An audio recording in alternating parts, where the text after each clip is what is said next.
আমার ধারণা এই সরকারের মেয়াদ ৫-৬ বছর হওয়া উচিত। তারা শক্তিশালীভাবে একটা গাইডলাইন তৈরি করে দিয়ে যাক। আসলে গানের থেকে আমার এখন দেশ বড়।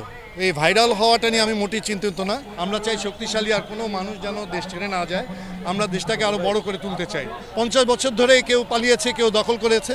তো আমরাও চেষ্টা করব যে এই জিনিসটাকে সবাই এটা ভেঙে বের হতে, যেন সুন্দর একটা সুস্থ স্বাভাবিক পাই। এবং শুধু রাজনীতিবিদ তো পালায়নি, অনেক সাংবাদিকও পালিয়েছেন, ডাক্তার ইঞ্জিনিয়ারও পালিয়েছেন, সবাই পালিয়েছেন। আমরা আর পালাতে চাই না, কেউ যেন না পালায়, যেন না পালানোর আগে সেই না পালানোর ব্যবস্থা করলে আর কারোর পালানো লাগবে না ভাইয়া। নতুন সরকারের কাছে প্রত্যাশা ৫০ বছরের মানুষ আমরা আসলে সুখ চাই। হ্যাঁ, আমরা সুখ চাই, শান্তি চাই, আমরা কাজ করতে চাই। আমাদের দেশের মানুষ অনেক শক্তিশালী, অনেক প্রতিভাবান।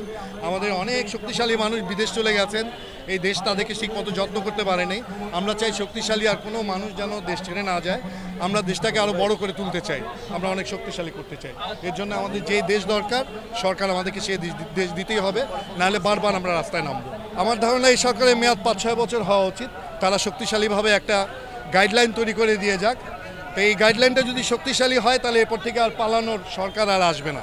আমার ধারণা এরপর থেকে যে সরকারই আসবে আমাদেরকে ভালোবাসবে, আমাদেরকে যত্ন নেবে।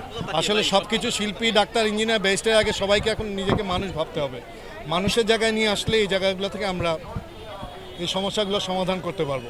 আমরা লজ্জিত রাহুলের কাছে, পুরো দেশের কাছ থেকে যতগুলো মানুষ যারা ক্ষতিগ্রস্ত হয়েছে তাদের কাছে আমরা লজ্জিত, এবং তাদের পাশে আমরা আছি। তাদেরকে নতুন করে সাহসী করার জন্য আমরা তাদের পাশে সবসময় থাকবো। আসলে গানের থেকে আমার এখন দেশ বড়। এই ভাইরাল হওয়াটা নিয়ে আমি মোটেই চিন্তিত না।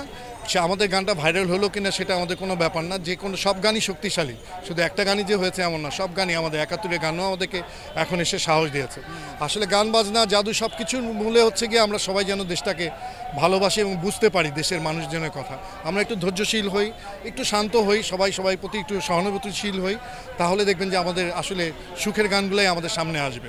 তাহলে আমরা সুখী হব সবাই।